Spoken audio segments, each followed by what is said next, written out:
Yeah, we're Okay. live, guys.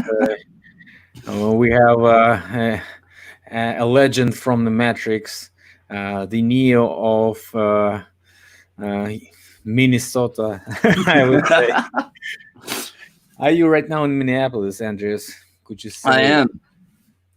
I So, like to think of my glass of Matrix as half full. We're not in the worst circumstances. And hold on, let me get to a point where you can see my life again because it's pretty fun. But hold on.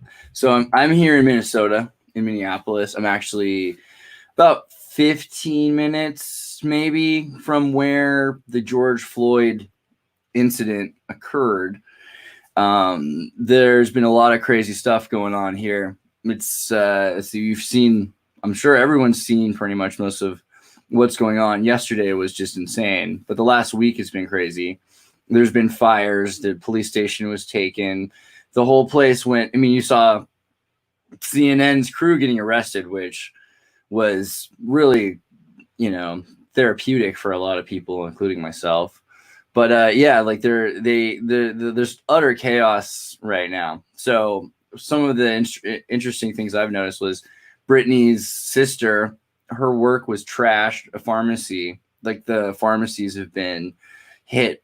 And so I remember hearing her say, like, my God, I got to get out of here right now. My boss told me they're coming. Some guy running down the street towards the pharmacy yelling at her, like, hey, before you go, before this all goes down, this old man, I need my medication. And they're like, no way. There's no way you can get it. So basically a lot of people right now are without medication. Anybody with diabetes, and like there's a lot of diabetes in the African-American community. Like, I don't know if that's the same in Europe and Russia, but here the majority of diabetes cases below the age of 50 and 40 are happening in, Section 8 housing in places like Minneapolis. So it's a thing I don't think a lot of people are considering, is like how diabetes patients are going through this without insulin. I mean, it's physically nearly impossible with the way that their lives have been lived. And yeah, there's other problems too. I mean, every little kid who's got some medical problems, and the irony being that this has been supposed to be a peaceable protest, but when you have people coming through and smashing windows to start the protest, and there's fire coming in on all four sides of your community, then you're going to react. It's not even a choice. It's not like they had a choice, like, oh, okay, I could do this or that. It's like, well, people are robbing my home, my mom's home, the store. They're going to have to try to get, and they haven't had food or money in a couple months. Plus, everyone gave them masks. So why aren't we all wearing masks right now? That should be part of the joke, really. This is what I think the masks might have been for. Like, if you've been looking into the George Soros Foundation, the Open Society videos, it seems like we're at a point, and not to say everything is all just like George Soros or something, but, $17 billion to the Open Society, it's right now really showing like this is the moment, because it's no coincidence that the day that the COVID quarantine in the United States was supposed to open and everyone's been waiting to go to bars, that's the day of this riot, the beginning of the riot, and I think that's planned, but it's scripted, yeah, I would say so. So is it like literally everybody aware of that this is all sponsored by Soros, or is it just your own opinion?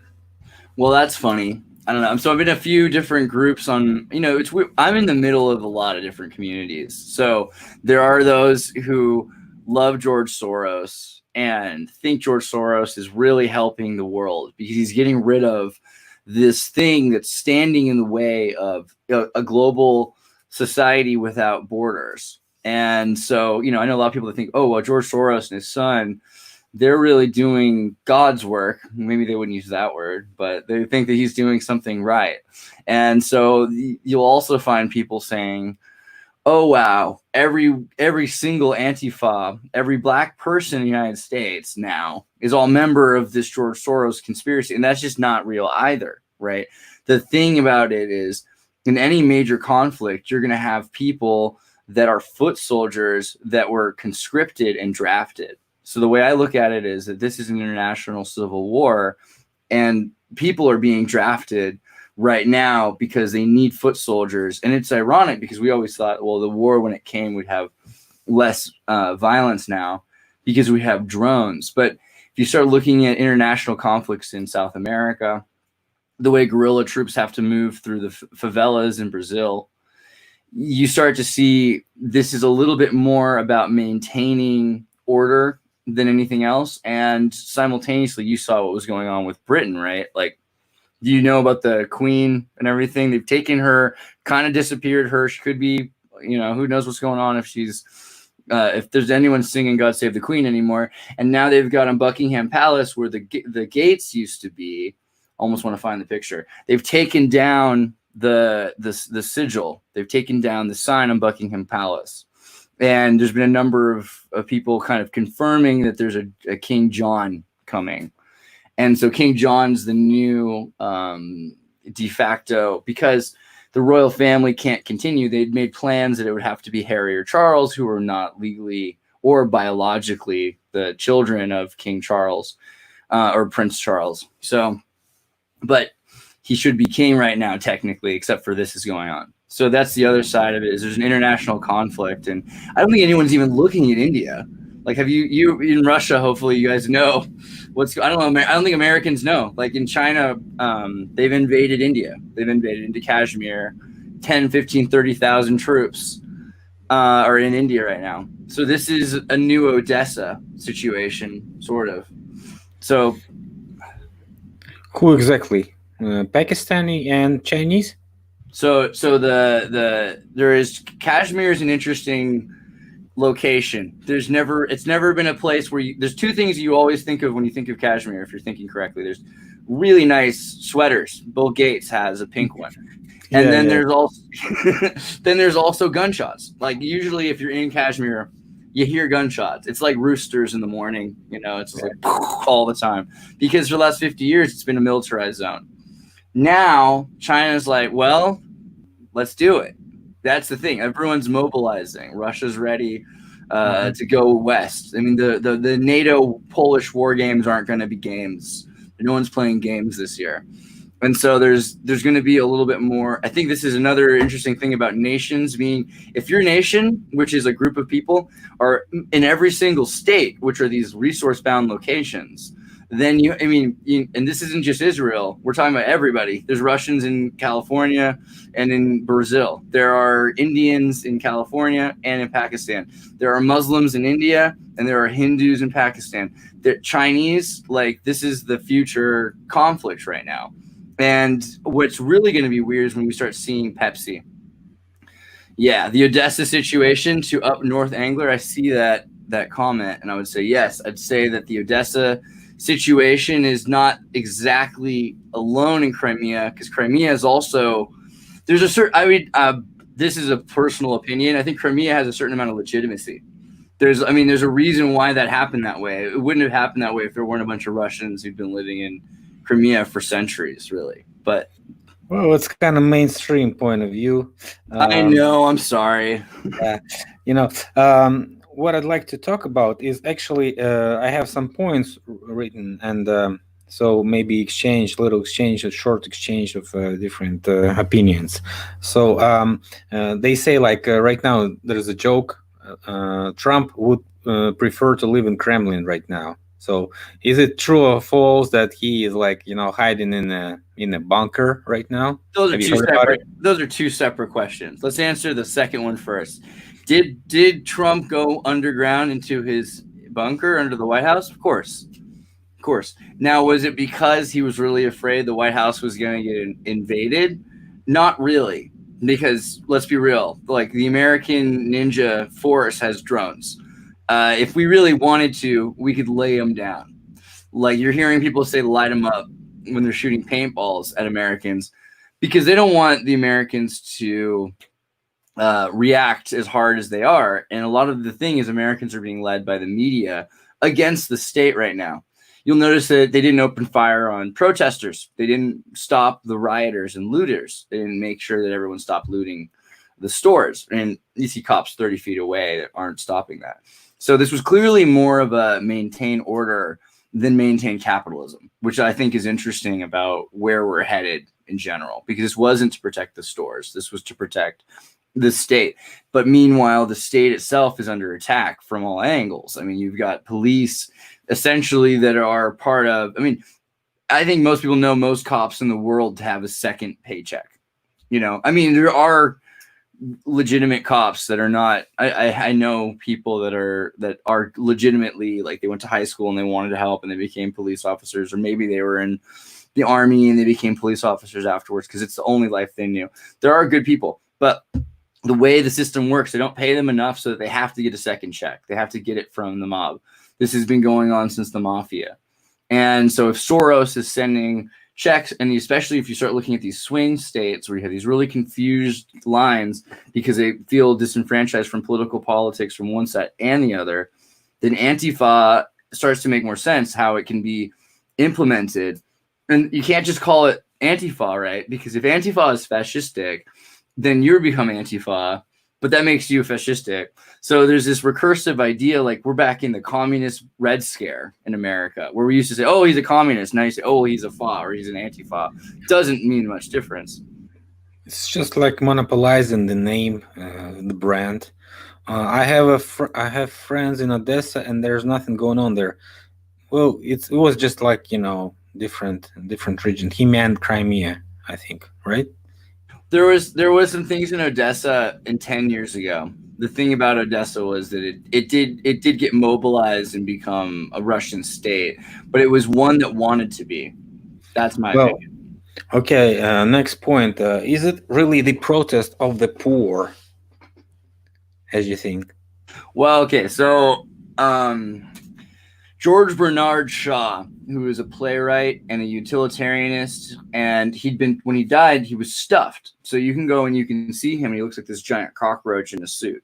George Bernard Shaw wrote The Intelligent Woman's Guide to Socialism and Capitalism. I think it's an essential read for most people who want to see what's going on right now. The short answer is yes, it's a war on the poor. It's a war against poverty by the elite, as usual, because, and this is the most important part, whether or not the poor get it or agree with it is only slightly important to the full idea, which is that socialism and Marxism is efficient managerial theory. The elite love the idea of feeding people out of horse troughs because it's cheaper. And more importantly, you can avoid your rich kids getting the plague until the poor kids get the plague. And if the rich kids that you have play with their poor kids in their poor ghettos, if you haven't patched potholes, there's a potential that your kids will fall into them. So it becomes more about control, that you say the rich should not be allowed to be so rich, quote unquote, underneath the elite, mind you. Like there is a place underneath it. Like this is where we're in the trapezoid, not in the triangle. And the trapezoid, you can get up to the top of that, but you can't get you can't actually enter into the height system. But the poor aren't allowed to be as poor, and the rich aren't allowed to be as rich anymore. That's what Brezhnevinsky talked about, and it's all about control through economy. Like if we can control people's economy, you look at someone's alias, which is a capital letter version of their name, and they're signing away for that. Your real name is a number, and that number is, there's about 12 people that own every social security number in the United States.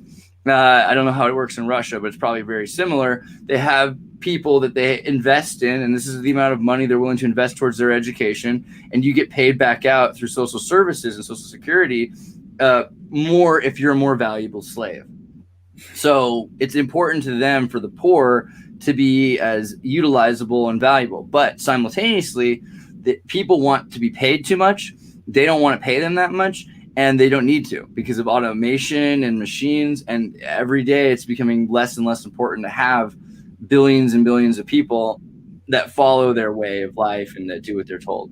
So simultaneously, we're also working towards this more, it's a sustainable population. And yes, it's a war against the poor, but it's not for the reason that the poor think. No. I don't mean that it's a war against the poor. I mean, is there most of the protesters really represent the poor class? I mean, that's neither in general.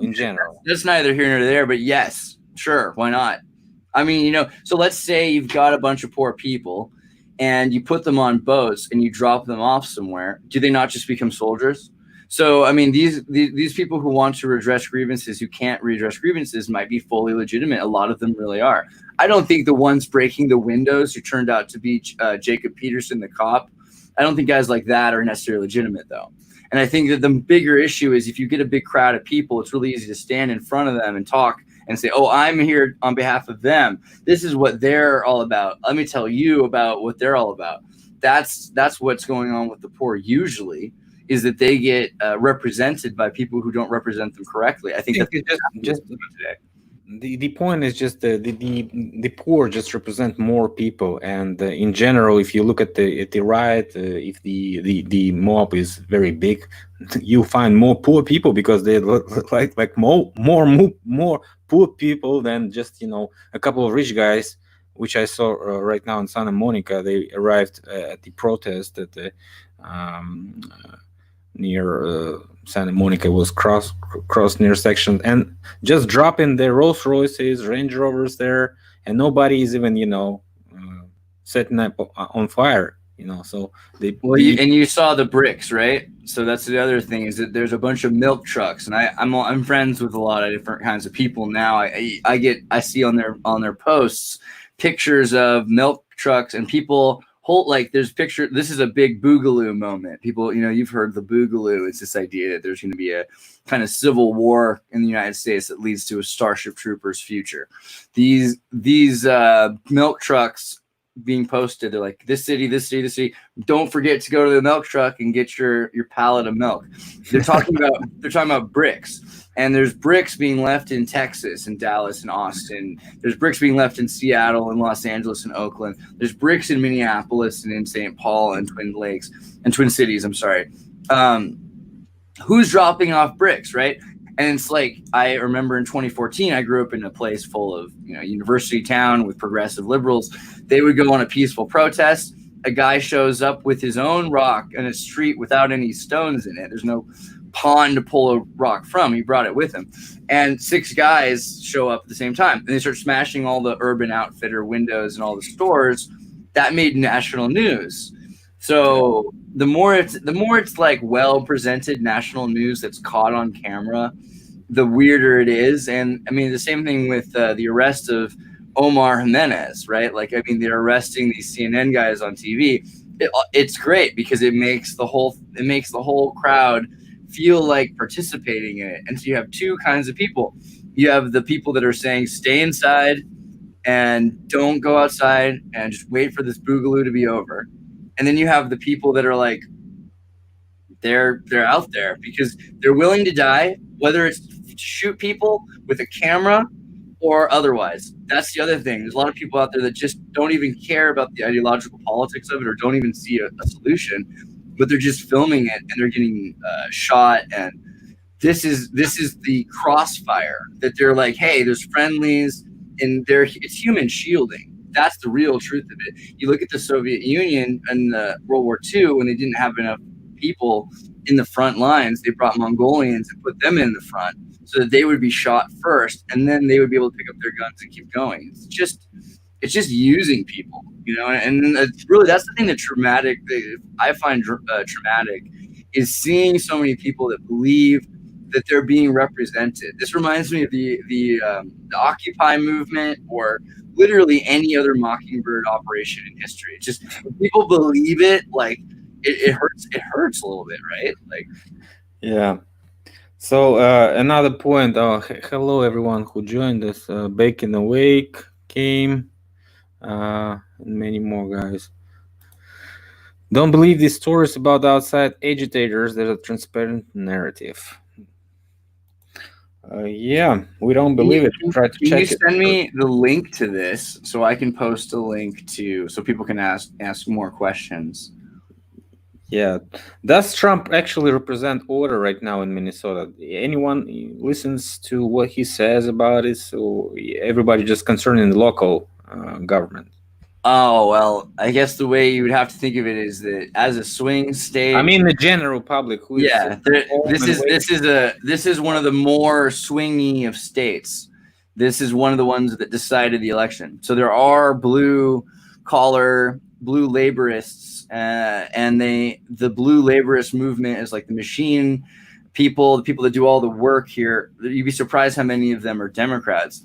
But the thing that's also interesting is a week ago, Joe Biden, and I hope you saw my new video where I put George Floyd, who's the guy who got shot. He was in pornos. You saw that, and he was making rap music. So I put some of the scenes of who this guy is in the video while Joe Biden's talking, because Joe Biden last week said, if you don't vote for Joe Biden, then you're not black. Which is really important, because this is the kind of identity politics that they play in the United States. They say, if you're not a pet for our pet causes, then you're not nothing. You're not worth anything to us. And if anything, you're a threat, because you have your own opinions and you think your own way. And I know this gets into like what Blexit, Turning Point, Candace Owens, people get upset. I don't care. I like Candace Owens, man. Like, because she's actually, I mean, for all that she's done wrong and she's sold out in ways, what are you going to compare that to Black Lives Matter? So, I mean, at least there is a movement that's trying to move away from being controlled by either party. And then all of a sudden this happened. So it becomes a war where you have to choose a side. And so there are a lot of people that are choosing go with Biden, or, you know, the other people are saying Trump has a plan. But the people that are saying Trump has a plan are twofold, of course. You've got the QAnon folk, and then you have the traditionalist conservatives. And the ones that really believe in the QAnon thing, I think, feel the most like... Well, I don't believe that right and wrong is the answer out of that question. People are like, is QAnon on the good side? Is this other thing on the bad side? How sure are you of good? I know that there's good and evil, kinda, but I know there's also chaos and order, and it seems more likely that there's a group of people that are just trying to take the running car and then they want to drive it instead. It's not that they want a new vehicle exactly.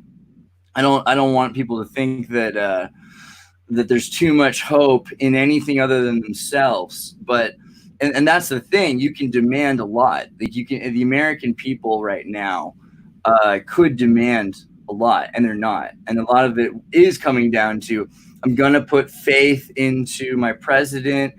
I think this might end up kind of dangerously. I think that we might get to a point where we don't have an election this year, because why bother? And that might not be bad for everybody, but it certainly means it's going to change the system. We're going to go to a new kind of system, you know, if that happens.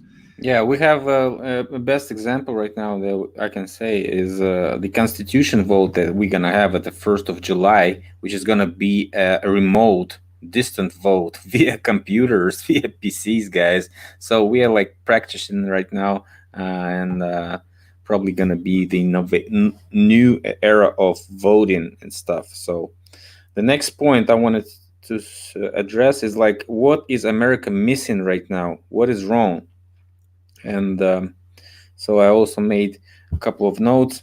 So what was in America when I was living in America in 1995, 1996? It was, they had united elites. So it was like the fall of Soviet Union, and everybody was happy. Dems were kissing with Republicans. They probably were the same team. And right now what we have, elites are not united anymore. No, definitely not united anymore. Well, do you see The Purge? So I just rewatched Purge election year, and I'm starting to really see how that people think the movie The Purge is a fantasy sci-fi about a world where the lesser classes are allowed to wipe each other out. They turn a blind eye once in a year. The elite turn a blind eye to people wiping each other out all the time. That's not a sci-fi movie. That's what's real. But all of a sudden, somebody who survived a trauma 15 years ago, which is very QAnon, is running for president and wants to end the purge. And when she succeeds, they end up having riots every day. They don't just wait for the purge. They just do it whenever they want. So I think that's a big part of it. And looking at the mafia, like, so the Jesuits, as they're connected to the money, like the Italian money and the Vatican Bank are cocaine money and CIA money. It's very, very intertwined. So this is the other side of it. There are people who used to be when people say this is American, well, yeah, this is the Civil War, because you have Americans fighting former establishmentarianisms. You have anti-disestablishmentarians fighting establishmentarianisms. And so what ends up with that is you have a deep states move to the West Coast, and it's become, I can't tell if this is flipped on you, I'm sorry. This side, whatever. So the West Coast has become the holdout for the former state, and that's why you see Jerry Brown, Gavin Newsom, all of the old players, all the neoconservatives and neoliberals, because this is the other thing that's kind of interesting.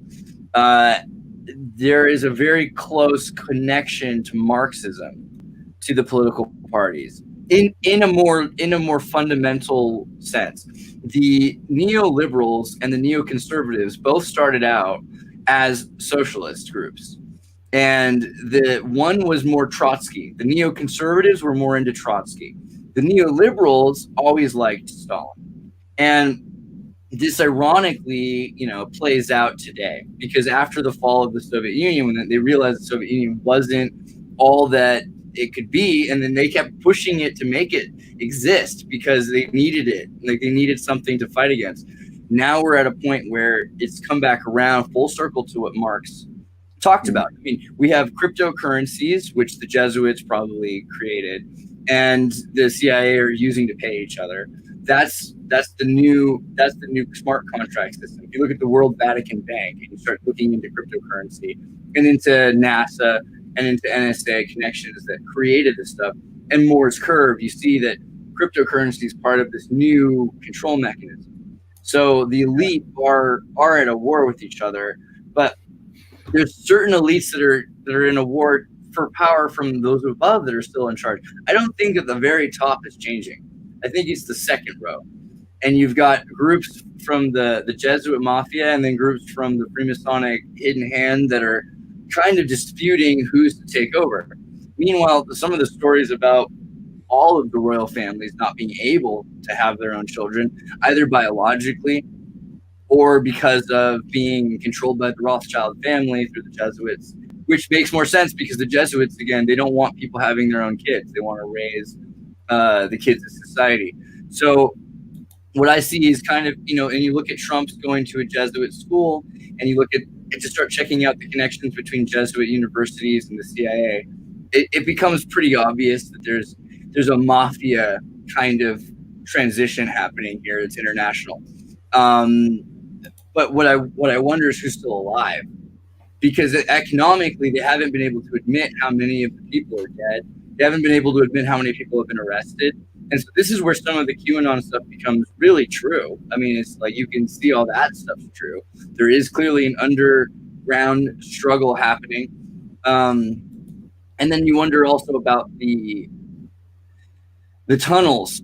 So if the tunnels are being utilized, go ahead. Yeah, the tunnels will be one of the next questions. So the next point that America is missing is I think the governments were neutral back in the days. I mean, nobody actually cared what was going on in DC and what is the wind of political influence is right now and who is winning or losing. Everybody was just doing his job. And what we see at the COVID, event, and what we see right now is just, total distancing of the local governments from what, actually would be good for the country. What do you say? I think that the good of the country is really subjective. So you also have to realize that a lot of the people that care about the good of the country care about the good of the globe, the good of the earth. No. I mean, the rest of the states that are not writing. I mean, we have a lot of states that are not writing right now, right? When you say state, do you mean United States of America or state, like international state? No, states of America right now. Yeah. Yeah, so the thing is, the CIA doesn't really look at it like states of America anymore because they've been so outside of the United States. And while they've been doing that, they've been losing power in the United States to the point that they don't even run it anymore right now. That's what's going on, essentially, is the CIA have lost control. But they're still everywhere else. So this idea of building, and I think that's also more important to say, is it's not just Soros. I mean, it's the CIA, the OSS. It's this decentralized network of control. But this network of control influences every one of these other states and makes the rules so these states essentially have to follow. It's kind of it's the Vatican design, each one of these states. But in the United States, does every state the same? I mean, that's the problem we start to see more and more, is that the United States is breaking up. California is still North Korea to Mexico. We want to let our family back and forth, but then they have to wonder, do we want to let the border to California stay open to the rest of the United States? So it becomes like this convoluted idea, like what is the difference between the United States, the European Union, and really there's a thing that no one's talking about, the International Peace Bureau. So yesterday I was listening to the riots, and there was a guy announcing in the speaker system, "This is the World Peace Bureau. Return to your homes." Was it Minneapolis or New York or Portland? I can't remember. I was watching it was like Back to the Future. I was watching like 6 different screens of the riots live. It was the most fun I've had since the Gulf War. So I'm just looking at it, and this guy yells, "This is the World Peace Bureau, return to your home." And they'd been saying, "This is the police, this is the police, this is the police." Finally, he says, "This is the World Peace Bureau," and everyone does it. So I was like, okay, so the World Peace Bureau clearly is influencing the international police. And you start looking into the international police games. And so the police that are playing games internationally with other police. And you look into the history of police, right? Like in the 1800s, police really became more popular than they had been for 1,000 years, because we had vigils in Rome would watch people, but they were essentially soldiers. Police are just to watch it's a prison state, and you need to have guards, so they created police. And I don't mean that to disrespect anybody who is a police officer. I think that a lot of those guys joined trying to do things that the Roman vigils would have done. But how many police I've met that are good guys who aren't allowed outside, basically? Like, they basically keep them in the jail so they don't have to let them interact with the public. So, we have a lot of corruption from every direction. Yeah, and that point that is like flowing from the previous one is that the deep state, actual controllers, they start to use the governments, and this corruption is starting to become obvious. I mean, the numbers just don't add up when you look at the numbers of the states that are not controlled by the deep state, and the numbers that are controlled by liberals and the deep state. They're just different numbers, and very interesting to see how it's going. What do you say? I think that's the main thing, is that it became really clear to people that weren't so deeply hypnotic. Like, there's a lot of people that are right now the normalist people are starting to wake up because of this, because they don't know what to do, and also because the media is telling them to. That's the other thing. The CNN is radicalizing the most basic of soccer mom right now, because they're watching the struggle and they're saying, "My God, what am I supposed to do?" And CNN's literally telling people to go out into the streets. I mean, the mainstream media is very close to engaging the public into violence. Very close. Don't get me sued, but at the same time, they really are trying to enact this radicalization in people, so people are confused left and right. But it's been obvious since December, right? So we talked about the Wuhan games last time we did a video. 1.5 billion people are now immobilized. That's a win for the military games, as far as I'm concerned. I think that's the idea. And from there, you have now this concept of the only people that can fight are in the streets. But that's a valuable fight, because if the people don't really want to go with the program, which is this is really Marx's paradox. If people don't want to go with the program, then the program can shut itself down. So what they need to do is they need to get enough people to purge each other, so that there's a sort of like sophist violence, where people out of the violence this is the new normative. And then out of that normative, they start demanding their police again. They start demanding to be protected. The demand, the ability of the market of McDonald's. And really what I see, McDonald's in the United States recently said, we're going to start offering free food to first response workers and any of the nurses and police.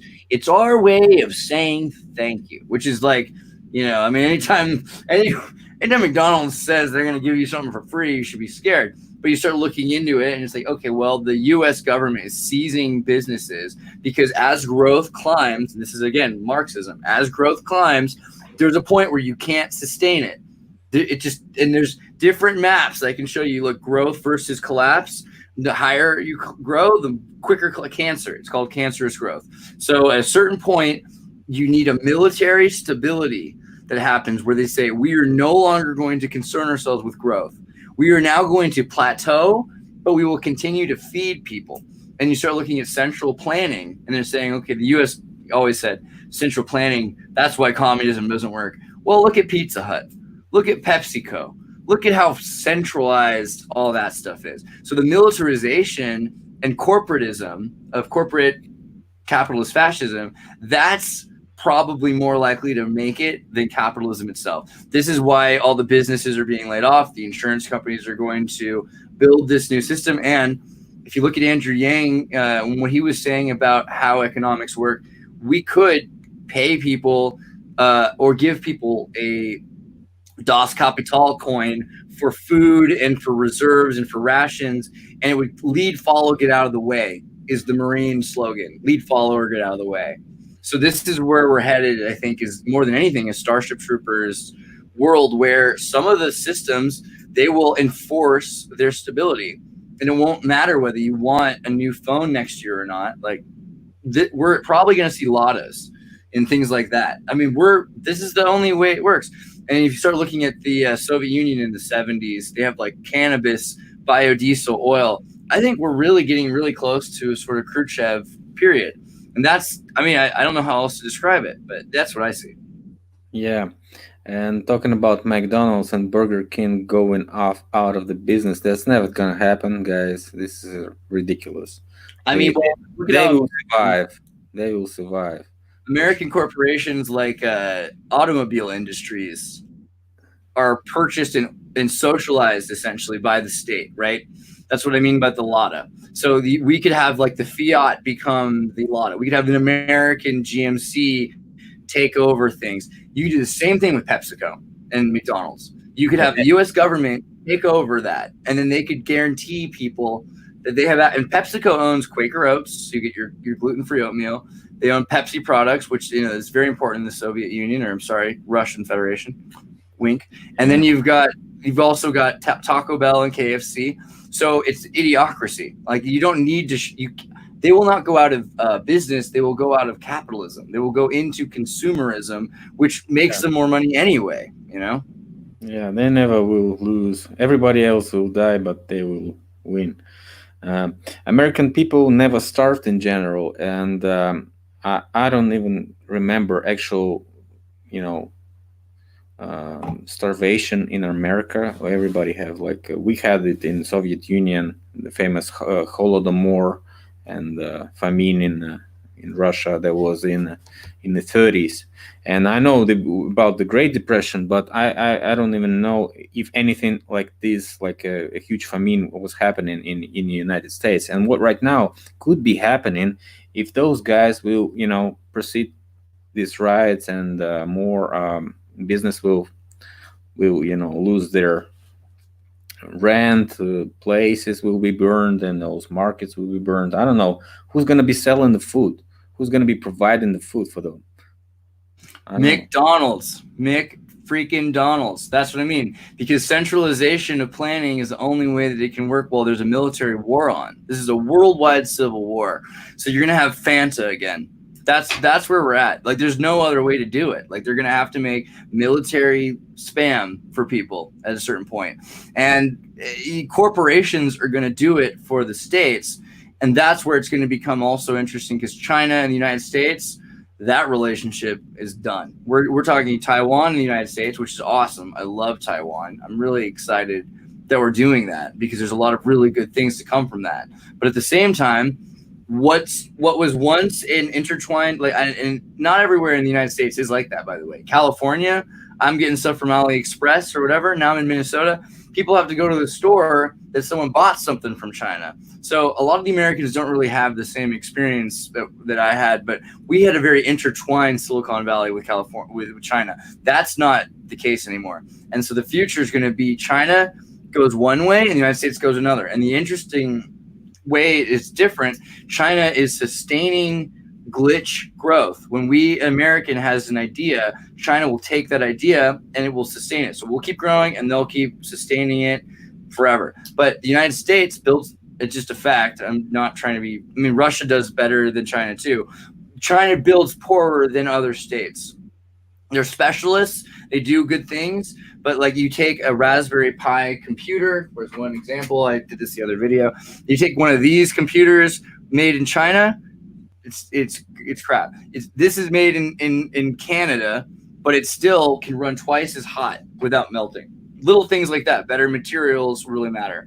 So what we will see is a stronger United States with better technology, but it will be more militarized. It will be more bare bones things are going to come. And again, with the whole Khrushchev thing, like we're going to start seeing more and more that you buy grains and you make your own food, or there's a machine to do it because you're not going to be going to the store as much. Yeah. Hey, by the way, HP just pointed out again, we talked about this earlier, HP. Check out my video because I put clips of his George Floyd rapping and pornography in the video on my channel on Xirtus. But yeah, that's all true with Jacob Peterson and Chauvin.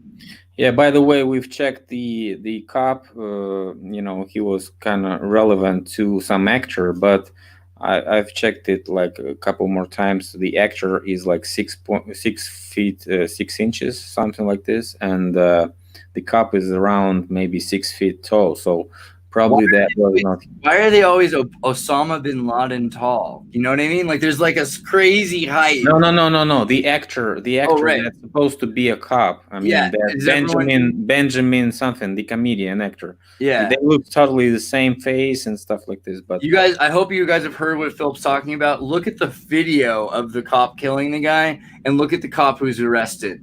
They're not the same face or anything, you know. Yeah.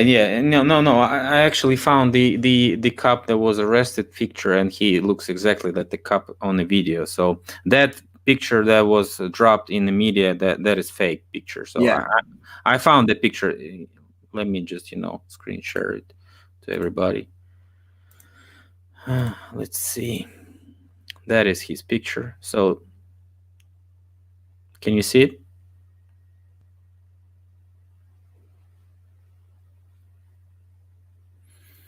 So probably there's some kind of weird going. Sorry, I muted myself. That looks a lot like if you saw the video of that guy with his haircut, he looks a little bit more like a serious. He's got that school shooter vibe going on, and in the video he doesn't. And also in France, you have the Matrix cat over and over again. You have 5 different guys, 5 different black guys with 5 different white cops, 5 different knees on 5 times. I mean, this is too much. I don't want to do the simulation theory thing, but that's a Matrix glitch. That's a deja vu. I was trying to make a point on this also. It's like the return of something. Like when you plant a seed or something in the field, it's like growing. So if you forget about it or whatever, but you'll still find out that it's growing. So I mean, and so the United States was always blamed for selling its way of democracy to the whole world, and right now we are witnessing the fallacy of this democracy, these methods of because all those colored revolutions, they were supported by the Dems for years. I mean, the Arabic revolution wave that was during Clinton's, the Libya and so on, Egypt, and then Syria we go, and so on. So I mean, everything is like returning like a boomerang. What do you think about it? I think Danielle Luna's right. Danielle, you're right. I probably do need a haircut. But no, the problem, to answer your real question, is that I think that the Russians had more democracy than us, and that we have too much democracy. So you guys had too much, and we already have way too much. Like, the problem with democracy is it's not self-determination. That's on a quick answer. Like, if I say that we're gonna have a discussion and we're gonna go with whatever these guys say, and that you're right or I'm wrong, that's not an accurate way to have a correct answer come out of something, for so many reasons, because you might have some truth that's lost and the other person might have some fallacy that's gained, and it would be decided by populism. And I might have better hair, or they might like your haircut better. I mean, this is not the reason to decide something. Never rely on populism to decide something. In my opinion, you should rely on sophism. If you want to have a discussion, people listen to it, they take away their ideas from you and from me and from them, and they put together a cafeteria collection of ideas, and they say, this is how I want to live my life, and I make sure not to interfere with your life. And that's the most complicated part of Thomas Paine's common sense, right? Like, how can I make sure that I don't influence you? Well, if you're a corporation, it's damn near impossible, because you're going to have carbon emissions, and there's all these limits to what you're allowed to do. The European Union said you can buy another company's carbon emissions. So these little companies can't drive their trucks around to wash windows. Well, the other guy can, he's bought 6 or 7 companies' carbon emissions, so he can release gas into the environment. I mean, not that really is the best example, but it's like, it's a point that they use these manipulative tactics to keep anyone from having self-determination. So what we need isn't that democracy takes away the rights of people. We need to stop with that. That's a bad idea.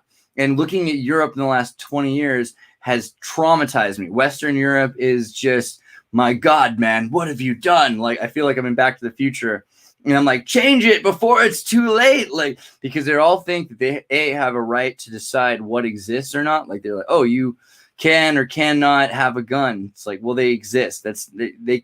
Gun, you can't have that choice. Guns exist. It's like, you can have a gun personally is the question.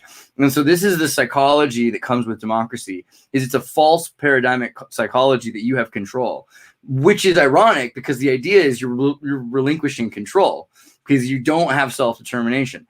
So what we really need to be careful in the next year, especially, that the thing that wins is self-determination, not all rights being up to question by each other. That's the biggest scare to me.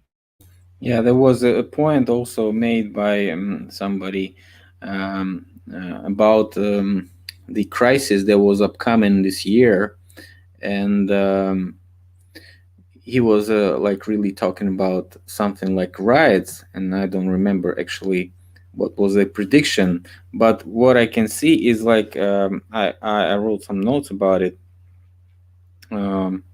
So he was saying the exit of investors from the risk actives. So we already see that. Not following the credit obligations on the contracts, like mortgages and stuff like this. I don't actually know the numbers right now, but it was starting to go with the unemployment rates. The minus percentage rates in central banks, we almost have it right now. Federal Reserve has like a 0/0.25, so it's like very low percentage rate. We have the growth of reserve currencies. Right now we see like 10 to 20% fall of each emerging currency, and so we have like reflow or maybe rebalancing of the currency reserves in each country. Everybody's like switching more to gold and to more conservative currencies. And we also see like refinancing, privatization in the emerging economies, like Ukraine, for example, selling all the land in Ukraine can be sold right now. They have freaking tragedy. I can't believe they're doing that right now. It's insane. Like, it makes me want the Russian Federation in there. Have you seen how crazy Ukraine is? Because they're selling it to China. And then, where are the kids going too? Like, have you seen this? I'm sorry, but the Ukraine's out of control right now.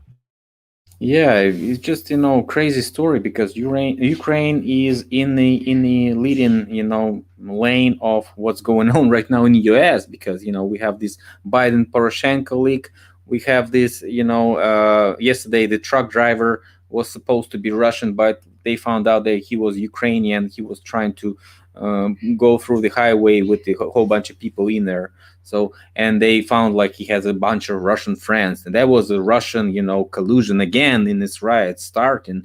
But provocation. The guy who's like picturing himself with the Trump, donating to the Republican and Trump for a couple $100 twice or maybe 3 times. They found everything on him except that he was fighting on the Ukraine side for 4 years during these conflicts that are right now going on in Ukraine against Russia, against Russian-backed troops, right? So.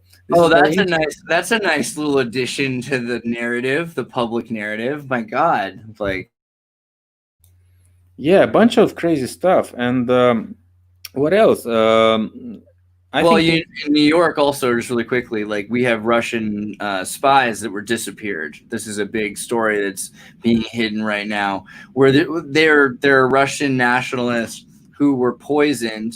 And this just matches what was going on in England, 6 months ago? The same thing happened in England where they blamed Putin for poisoning somebody, but it was really the MI6 or something was poisoning Russian. Yeah, it's always Russian. If that's not Jews, that's Russian. If that's not Russian, yeah, that's right? Russian Jews. So it's like, we know it. And so nobody suspects the Spanish Inquisition, right? Yeah. Hong Kong came to US, and I think what I personally thought when all this stuff started is like it's how precisely and step by step they follow the same methodician books, the same playbooks they used in Egypt, the same playbooks they used during Ukraine Maidan crisis that we had, in like the same stuff. Everybody's burning tires, starting making those barricades, and starting to riot, starting crashing the shops. It's kind of new in America, because in America we're not like Berlin where we just get to have a soccer party. You just don't have the American embassy in your country. That's why we burn stuff when football games are done. That's about it. Like we don't have like the real political motivation for this. So for us, unless you're like a world traveler and you've flipped a police ambulance in Berlin sometime, not saying I have, I'm just saying that you would have had more of you're used to it, and you're used to the citizens being allowed to throw their temper tantrum, because it's a nominal thing to clean up a temper tantrum and charge them taxes to do it. But the United States isn't used to that. We have it a couple times here and there because they're so good at kind of diverting the energies of people. Like, you want to have a say, you want to do something about this, buy more toilet paper. This is America. Yeah, and the lady with the last name Rice, she's probably sister of Condoleezza Rice or whoever. She was a UN representative and an Obama administration advisor. She came up on a CNN or whatever and said, like, I see Russian playbook here. It's Russia. It was like yesterday, and our our guys started to butthurt, backwards, like, we are not here, we are not there. And so, like, I know this is like ridiculous, because yeah, go ahead, sorry. Just go. No, I'm just saying they make the Russians seem like they're evil because they read books. That's the thing. It's like you come into America and you're like, I come from a land that reads books, and it's intimidating, I guess. You'll be surprised, but that Russians were fighting fascism, so Antifa could be blamed to be Russian sponsored really fast. And Black Lives Matter was this hashtag was blamed on Russians when it was started. All Lives Matters also blamed on Russians. So we are very close to. There's something weird about Russian names being attached to intelligent things. If you go on GitHub and you look up the number of Slavic names involved with programming, you'll find that there are a lot of Slavs involved with programming. Whether or not there's an agenda to save all black people by the Russian government, I don't know, but I don't think that's exactly Putin's plan. Having said that, I think that the Russians find value in being able to be credited. It's flattery. You're like, oh, it's the Russians. The Russians are like, really? Me? Like, that's cool. Like, you guys You guys think I did that? That's like really sweet. Like most Russians are probably not as lacking in, well, not most Russians, but the Russians who are running these programs, that because there are, of course, Israeli and German and American and New Zealand secret agents, but the Russian government's very specific about what people could do, and the corporations in the Green Forest, the Silicon Forest they have drone companies but you look at VK, right, or the French, the Russian version of Facebook, and you can take a photo of a girl you met at a party, and then the next night you can find her account on VK because it has facial recognition software. And you ask most Russians about it, and they'll be like, well, I'm glad I have access to that. Well, obviously it exists, so I'm glad I have access to that. Americans don't know things like that are possible still, so they're constantly like, well, the Russians. But it's not just the Russians. It's not anybody else. It's what I hate to use quotes, but at least I'll translate them from German from the 30s into English.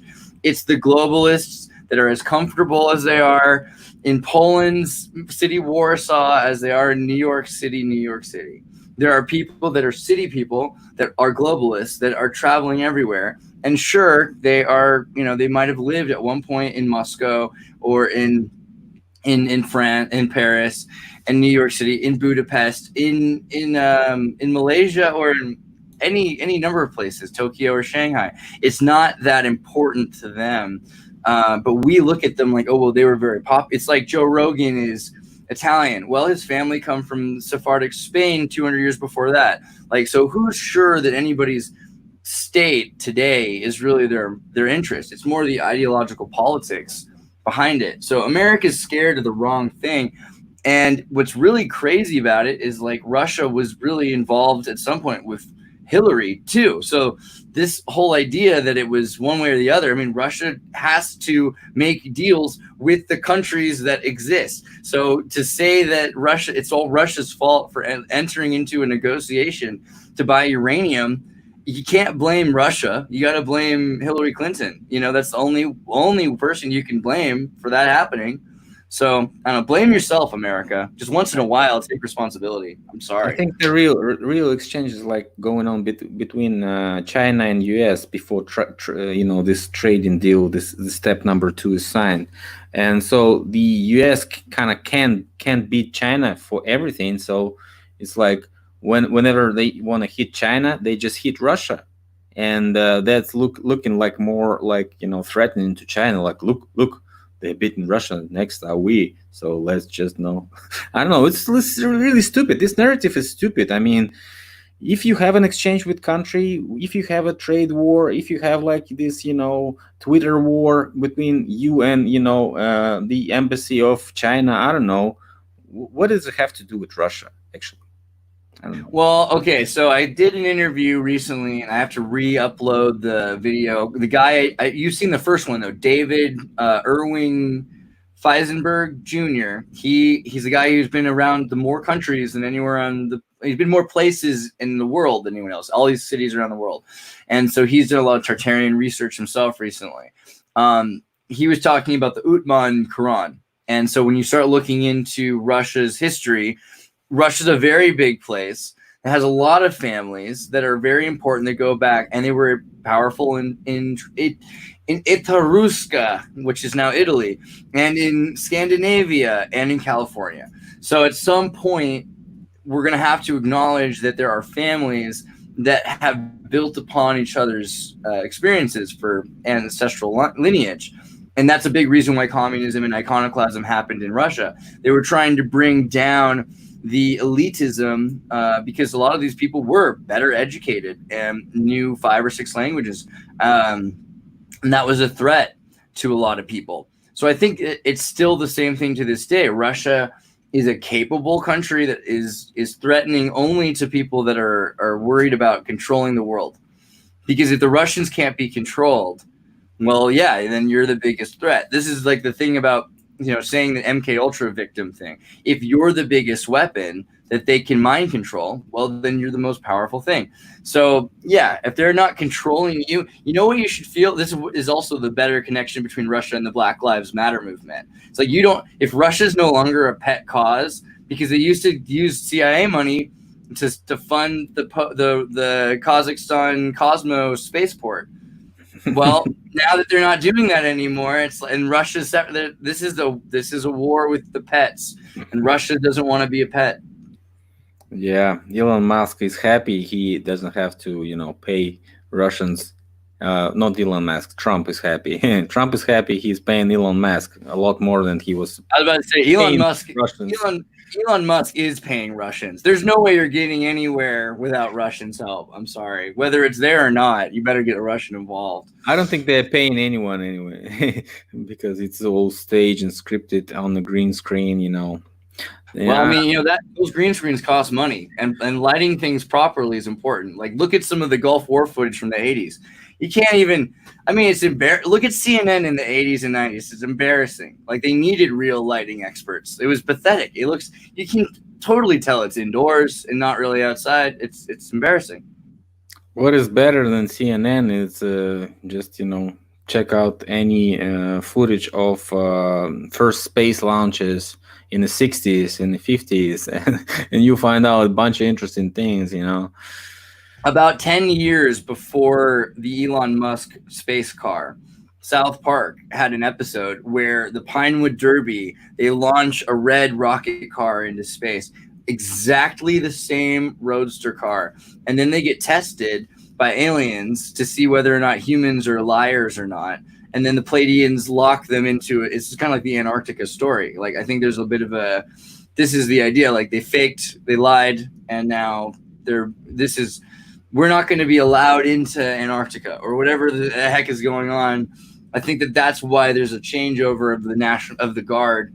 Is if there really is anything beyond the ice wall, if there's anything like that, they're in trouble with that force. That's what it looks like to me. I'd hope that that's true. There was a question: how much time? When did you sleep? Did you have a good sleep? They say Tyler Durden only sleeps an hour a night. So yeah, so everything's right right now. In last night, was it a riot last night? Oh my God, yeah. So yesterday's riots were bigger than the ones before it, except they didn't. The police had taken back the the police station. The National Guard took back the police station yesterday, so that was a big fight. But by about 1 o'clock in the morning, I was watching Washington D.C. footage because the things going on in Washington D.C. were becoming more intense than the things that were left over. I mean, after the National Guard showed up with shields and started, like, the streets of Minneapolis were just smoke and it looked like. But then again, it was probably really freaky to an American. It just looked like any football game in France. Like, this is what Europe is like. Europeans know what this looks like. Soccer game, guys. Don't mess it. Sorry. My bad. For America. But yeah, soccer games, like they in Europe, afterwards the police come out with glass shields, and then sticks that they bang on their chests to scare away all the drunk football hooligans. This is exactly the same thing. They have to intimidate the public. And, I saw also footage. There was a woman, I didn't know this person, but I saw the footage. She's at her house in, I think it was near, it doesn't matter. It's about 5 or 10 minutes away also. So everything here is about 10 minutes from the George Floyd shooting. So when George Floyd, when this woman was, like, at her house filming as the tanks were driving down her street, and all these soldiers were marching, and they're like, get inside, get that girl inside, you get inside. And then she doesn't get inside because she's just filming from her door. And then some cops, like, light them up. And then they start shooting her with an automatic, which means a gun that shoots repeatedly, automatic paintball gun, like, until like she's completely doused in green paintballs, and she's like, oh, they got me in the crotch and all this stuff. And it was like, God, Americans are so spoiled. They've never even experienced this yet, have they? This is their first paintball. Yeah, CBS was also attacked in LA, is what I saw. So you recommend watching the yesterday's Washington DC footage? That was the best footage for yesterday, right? Well, but I saw. Okay, yeah, I think that Minneapolis yesterday live was. I'm just saying that I kept up after when I got home watching more footage because the Washington footage, they burned down the guard tower, they burned the tree in front of the White House, they entered the White House lawn. Hey, pepper balls, Ron Sheckelson says. I'll bet a shekel Yeah, is yeah, right. yeah, yeah, yeah. Yeah. I Pepper hope Ball. I hope they were. I mean, what the heck? Like why like they don't even use bullets anymore. Like so they might as well have pepper bullets. They Like they they use like rubber. We call them zatichka. I don't know. So in just in New York, in the New Yorker, I remember like 15 years ago, they had articles saying, "Hey, don't worry, mom and dad, about your kids going to California for college for their liberal arts degrees and protesting." Now the cops aren't going to need to worry about rubber bullets anymore because we're going to use laser guns. So this is the thing I think people should also consider is that if you're out there, they could be hitting you with a 5G cannon before it was called 5G, like whatever is a unilateral radio gun can give you headaches, make your ears bleed. Like, take that seriously and be it's careful not out a there. 5G though. It's not a No, 5G though. it It's just just it. I use that as a reference because that's what people think of now. But yeah, legitimately, you put a coffee can around a radiator, a radiation machine, a microwave emitter, and it's unilateral. So like eventually that can really cause a lot of headaches and injury even. So I mean we don't even have to worry about rubber bullets. That's like not the thing is that the police need to maintain this idea of having some control and order, which is just obviously completely gone. I mean, if Trump is in a bunker, then it's just what's really the question is, does he trust his Secret Service completely? And he might find, when the word assassin comes from hashashin, which were these guys who ate cannabis. And the Muslims would walk up a hill after eating a big wad of cannabis butter, and then they would start to hallucinate. So the Hashashids were told, this is God, this is Allah, and you need to protect God's message. There was a king who was told, he was breaking the rules and not being a very fair king, and that if he didn't change the rules the next night, he'd be dead. And he laughed at the notice, saying, well, I mean, I'm here alone with my guards. I've known my guards 30 years. There's no way the next morning, he was surrounded by 9 of the 13 swords of his guard around his pillow. So he learned that his guards were Hashashins as well. This is what's going on. You have people that are on other sides. So he has to be underground. And we don't know for sure whom is working for who yet. yeah. Very nice to see somebody's on the ground, somebody's boots on the ground, I would say. And I wonder if you can, actually go there and film some for. I'm more like dressed to kill. I got to be careful. I'm a Slav, man. I don't want to get the wrong idea.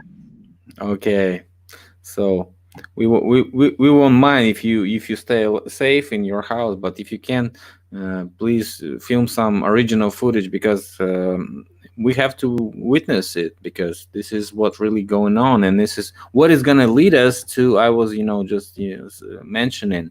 So this is just financial crisis that is gonna be emerging in a bigger crisis, and probably that could be only solved with some extra financial methods, which include cryptocurrency and the digitalization of the money exchange. Of course, with the lack of cash, maybe erasing the cash for 3-4 years, and that's it. And of course, there is a prediction, guys, if you haven't heard about it, that on the 1st of July, something's going to be going on in the Mid East, probably Israel or Iran, or Israel versus Syria, which is backed by Iran and Russia.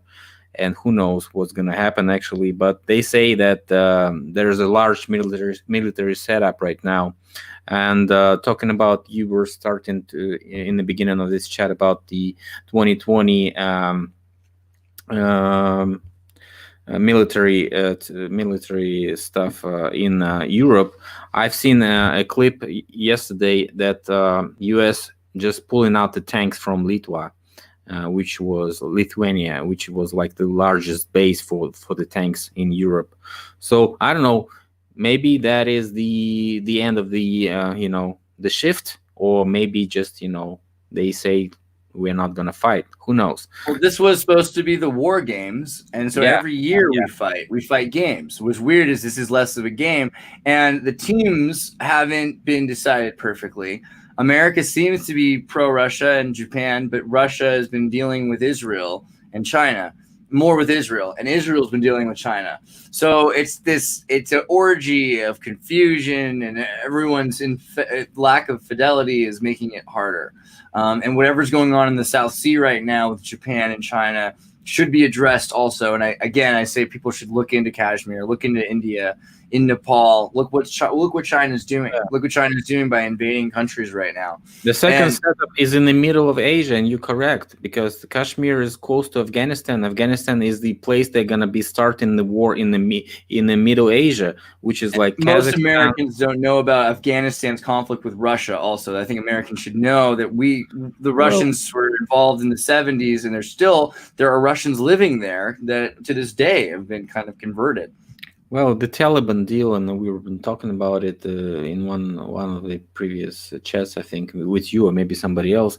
So the Taliban deal was signed. So Trump's actually pull out the troops from the Afghanistan, or is planning to do that. But if he does that, that actually will intense the area, and that area is the belly bottom of the whole continent. Everybody knows that. And it's the motherland of the big game. So the big game was played in Afghanistan, if you never knew. So it was designed to start in Afghanistan and probably will end in Afghanistan. So this arch of violence from Afghanistan and Middle Asia to the Middle East, with Israel, Iran tensions, possible Egypt involving, and Turkey, which is like could be the the rehearsal for the future war, the big war that is everybody's waiting for, because the Roman Pope even announced it, that the war's already started, the Third World War. Who knows? Maybe he's more aware than everybody else. So we just wait. And that's the other thing, like looking at Creepy Joe and the his connection. Joe Biden's connections to the CIA and to Afghanistan during the 70s. I mean, after he was a law student and he was involved with the Wilmington law firm, he was working for Oliver North or whatever to do these trades for Iran-Contra. The guy is super deeply rooted into the Afghani conflict, which was Russians and CIAs making out with each other, essentially, at a certain point, living in Afghanistan, saying, let's just live here. So Afghanistan is green and beautiful and has lots of great things going on for it, but it's also been co-opted, and it's been taken over by this kind of post-American Russian Cold War conflict espionage committee. And this is, again, why I mentioned, the International Peace Bureau and the World Peace Bureau. You've heard, I hope, of the IPB, but you probably haven't heard of the WPB, because that's, as far as I can tell, a pretty new thing, and that's what's coming out as the World Peace Bureau. So Brzezinski, Mira Brzezinski, the daughter of Zbigniew Brzezinski, she said recently she was molested by Joe Biden, which started a whole interesting train of thoughts on, of course she was. Joe Biden's a rapist. Like, pretty sure he'd have to admit that someday. But like Brzezinski had written all of these things during the LBJ to Jimmy Carter period that we're dealing with Afghanistan, that said that we need to control the economy, because then we can manipulate people. We can make it a privilege to have a child, that we can then make sure that they have that privilege so that they keep making us more slaves. And we can manipulate where they go. This is before Facebook, but with a technotronic system, we can say, it's more expensive to fly here, you should fly there. Or it's more expensive to drive, it's slower to take this route on the Google Maps, you should take that map. And then people have been put into this thing where they feel like they're making choices, but they're limited to the choices they can make. That's where we're at. Yeah, and remember what Afghanistan was important for the Britain. They made opium wars with Afghanistan resources, and everything was growing in Afghanistan. Right now, the heroin production is majorly comes from Afghanistan. If you never knew that, If you and like real heroin. The problem is now you've got fentanyl. So the Chinese have really messed up the market. So this is, the thing. Their heroin is no longer the valuable thing it once was, the valuable commodity. Because you can make this tiny little powder instantly that does way worse things to you, and you blow it on a cop and it gets on his skin, he'll die. So the whole America is under this new opium war. Interesting that the opium war was in China when the British took over Hong Kong. So of all things, right after Hong Kong is liberated or whatever, everything's connected because the exchange is like Hong Kong and immediate exchange into US pictures, so we can see that the pictures are like connected with somehow, and even some newsmakers are like making those videos about Hong Kong, then putting up the videos about riots in US, like after all, and making the whole picture from that. I don't know if that is the narrative actually or the playbook, but they're comparing Hong Kong to the US riots and saying like China is doing a lot better than the U.S. government, actually. So I mean, better at beating people down. China is really good at beating people down. Good job, China. China is the best in quarantine. China is the best in COVID. China is the best in Hong Kong protesters, and so China's the best. North Korea #1, but PRC is doing their best, But yeah. Almost that Kim Jong, whatever his name is, almost do you believe that was an actual attempt, or that he was trying to figure out who was disloyal to him? Because then he showed it back up. That's one of the ways to do that and actually punish somebody and take all his money, and his relatives who will be shot. So that is good for their methods. And we probably continue with those script busting chats, guys. I see everybody's already tired of listening to our rumbling. So thanks a lot for joining, and hope you stay safe and don't get into trouble. Make sure you guys check out the video I put of the riot protest footage on the Xirtus channel. It's pretty good. And then, I'll start uploading some more footage of stuff that's going on around here, and maybe even include some footage I got in Washington, because that's intense. But thanks a lot, man. Thanks for having me, and thanks everybody for watching. And check out Tartar Nova.